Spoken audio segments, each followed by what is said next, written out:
everyone.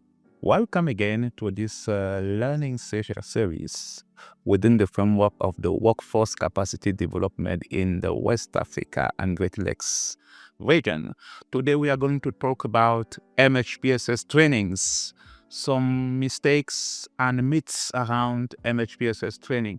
First of all, when you organize your training, you need always to check that you have SMART learning objectives. Sometimes people organize trainings without any SMART training objective. That means objectives that can be achieved within a specific time, not long term. It is different. Learning objectives are different from training impact. So in 2 hours or 1 day, 2 days, 3 days, these are my learning objectives. This is very important. Secondly, it is important to have, first of all, a training needs assessment prior to train people. Sometimes I see that people are just conducting training without knowing even the target audience, their needs. You should always check that you have conducted somehow, even it can be a rapid training needs assessment, but it is important to have an idea of the needs of your participants. Very important, training needs assessment. The third aspect is that you should always and systematically have a pre and post test during a training. If you organize a training without pre and post test, oh my God, it means that you will not be able to measure the learning outcomes of your training. Another myths around MHPSS training, I'm trying to address now some myths and misperception around MHPSS training. The first myth is that MHPSS training is only for mental health professionals. We have seen within ERREURS that MHPSS training can be extended to non-technicians. That means people from protection, GBV, child protection, livelihood, and many other domains. While it is crucial to have mental health professionals, it is always important to have other members from different segments of the community in this training. So the second myth is that MHPSS focuses only on mental disorders. For many people, this is the most misperception. MHPSS means mental disorders. No, actually, an MHPSS training encompasses many things beyond mental disorders. It can target also psychosocial well-being, resilience building, community support, not only mental disorders. It addresses somehow a holistic view of mental health, including emotional, social, and cultural factors. The third myth is that people think that you need a clinical background to participate. No. Again, within ERREURS, we want to emphasize on the fact that it's not only for clinicians. This clinicization of MHPSS is very dangerous. It is designed, actually MHPSS trainings are also designed to people without a clinical background. It can be, we can address, for example, foundational skills that anyone can learn, such as active listening, emotional support. So you see that is not about only clinical. Another myth is that MHPSS training, it is a one-time event. I always see that in the proposal. We cannot organize a training only in a one-time basis. For me, it can be very dangerous for a training to be organized in a one-time frequency. Why? Because we need a follow-up somehow. We need to include continual learning, skills development, and practical application of these trainings. We need always to plan follow-up. So one thing you need to retain from this is that never organize a training without consistent follow-up. Another myth is that MHPSS doesn't provide practical skills. You know, this debate around the concreteness and the practical aspect of MHPSS. So many MHPSS trainings includes MHPSS modules with role-playing, for example, role-playing scenarios and hands-on activities that equip participants with actionable skills. So it's not all about theoretical aspects. It's also practical. MHPSS is also something concrete and practical. Another myth is that MHPSS is only in the disaster and humanitarian context. So MHPSS is not only relevant during disasters.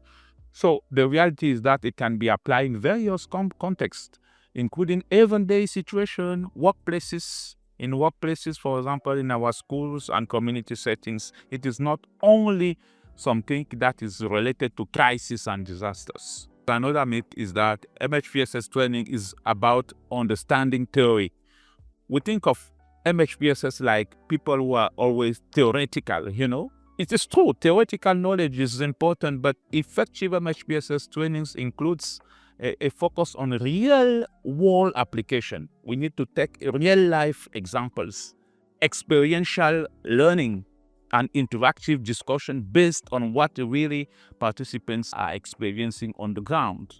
Another myth is that MHPSS training cannot have long-term impact. The reality is that properly implemented MHPSS training can lead to long-term changes in practices and attitudes towards mental health. And you need to understand why we always plan follow-up sessions after the training, because we believe that MHPSS training can have a long-term impact. I've heard many times from program people that we are not sure that the training that we give to people can really have an impact, that the people can really change our people's life. But it's important to realize that a training has a long-term impact, actually. Another myth is that MHPSS training is expensive and not accessible. The reality is that we can do it in a cost-effective manner. Many organizations offer, for example, free or low-cost training. We can always adapt trainings. For me, whatever the budget you have, you can tailor your training following the budget you have.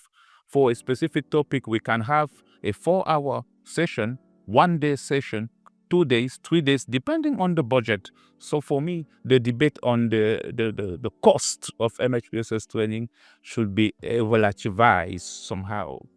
Another myth is that attending MHPSS training guarantees competence. I know many people who pretend that they are already senior psychologists just because they have attended some training, some MHPSS training. The fact is that participation in training is just one step towards developing competence. It's not just in one training that you are going to be an expert of everything in MHPSS. So for sure, mastery of MHPSS skills requires ongoing practice, supervision, and reflection, along with the ability to adapt the techniques to specific situation and cultural context. So it is important to plan always many MHPSS training sessions. Whenever I give, for example, in my case, whenever I give certificate to people, I always try to plan a follow-up in such a way that this certificate is valid. It doesn't make you a psychologist attending an MHPSS training. So, in conclusion, by debunking these myths and mistakes around MHPSS training, I think that our staff can really better promote understanding and acceptance of the importance of training across different sectors. Thank you. See you next time for another session.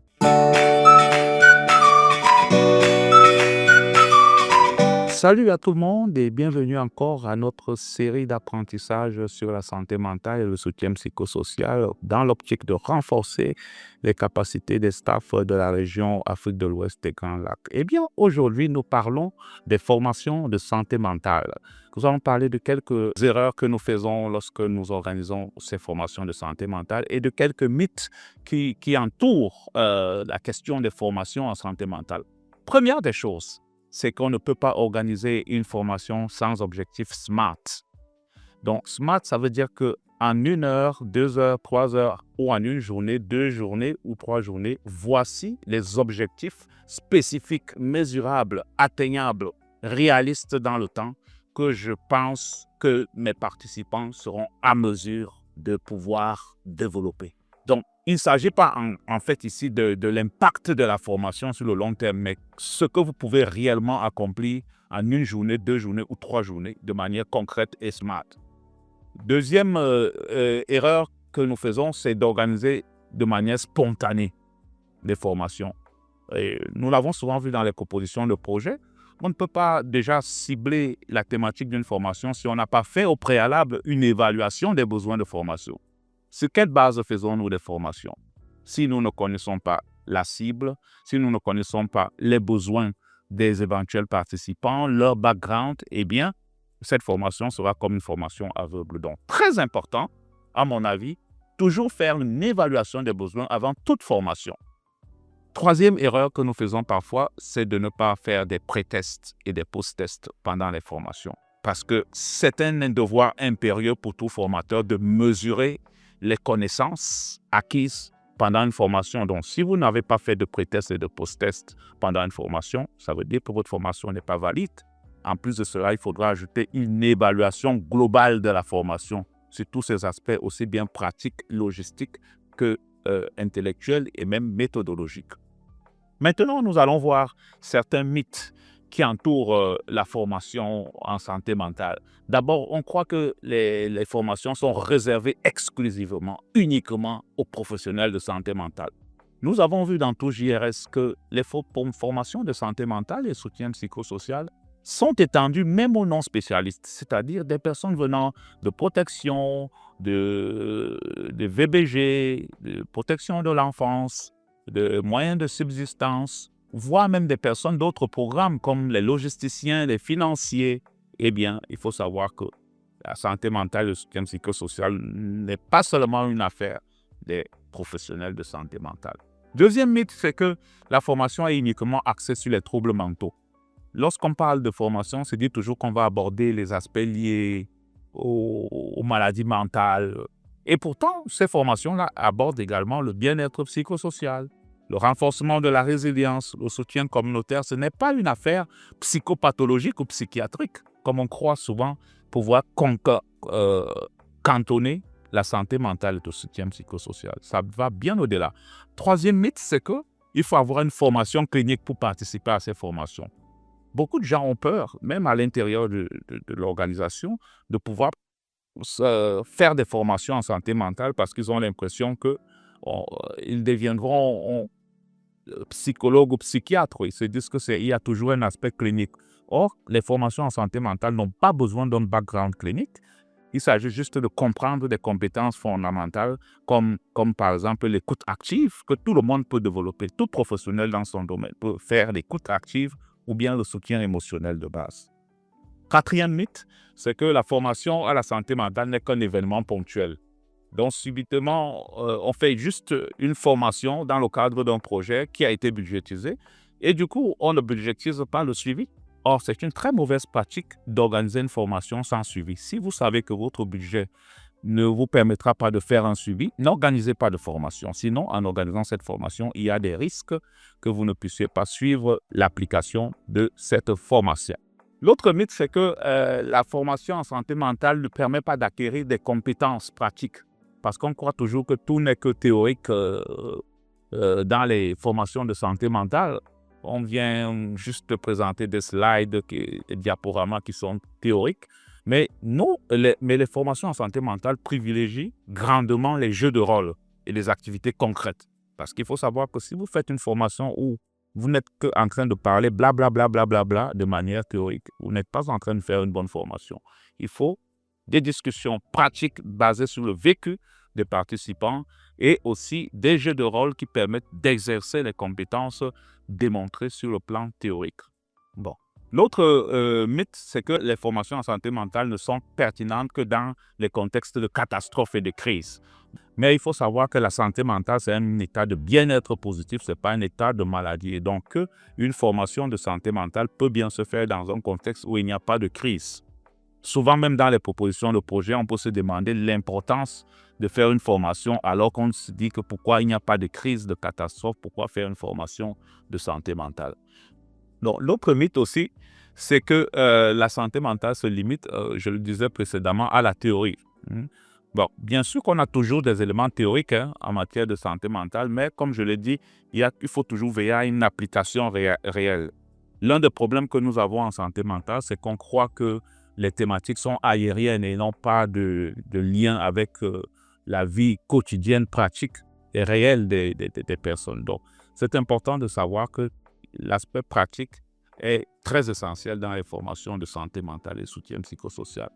Alors, l'autre mythe, c'est que la formation en santé mentale ne peut pas avoir un impact sur le long terme. Donc, parfois, on se demande, nous suivons parfois ces questionnements-là, est-ce que les formations qui sont données là rendent véritablement aptes les participants à pouvoir évaluer et gérer certains troubles psychologiques sur le terrain? Eh bien, nous savons que toute formation en santé mentale, elle doit toujours être orientée sur le long terme. Et c'est pour ça que je n'ai pas de cesse à insister sur les suivis, les sessions de suivi qui sont extrêmement importantes. On peut faire un suivi à distance, mais n'organisons pas de formation si nous n'avons pas prévu, que ce soit budgétisé ou pas, une séance ou des séances de suivi. L'autre mythe, c'est que la formation en santé mentale est coûteuse. Donc, eh bien, ce que je vais dire ici, c'est que quel que soit le budget que nous avons, même dans les propositions de projet, nous pouvons tailler des formations sur plusieurs modalités. C'est-à-dire, un même thème peut être développé sur 4 heures de temps, une journée, 2 journées, 3 journées, 4 journées et même 5 journées, selon le budget que nous avons. Donc, pour moi, ce n'est pas une excuse de dire qu'on ne peut pas faire de formation parce que le budget ne nous le permettra pas. L'autre mythe, c'est que la formation en santé mentale garantit une compétence, la compétence. Donc, il faut que nous soyons modestes. Nous ne sommes pas en train de dire que toute formation que nous faisons garantira une pleine compétence infaillible à nos staffs. Suivre quelques modules de formation, fut-il en obtenant des certificats, ne fait pas de nous, malheureusement, des psychologues. Voilà. Donc, il faut être modeste. Il y a des compétences clés spécifiques qui sont transférées à travers certaines formations, mais cela ne fait pas de nous des experts. Donc, ce n'est pas en une formation qu'on va transférer toutes les compétences requises pour le travail de la santé mentale. Sur ce, nous nous retrouverons pour la prochaine fois avec un nouveau thème. Merci, au revoir.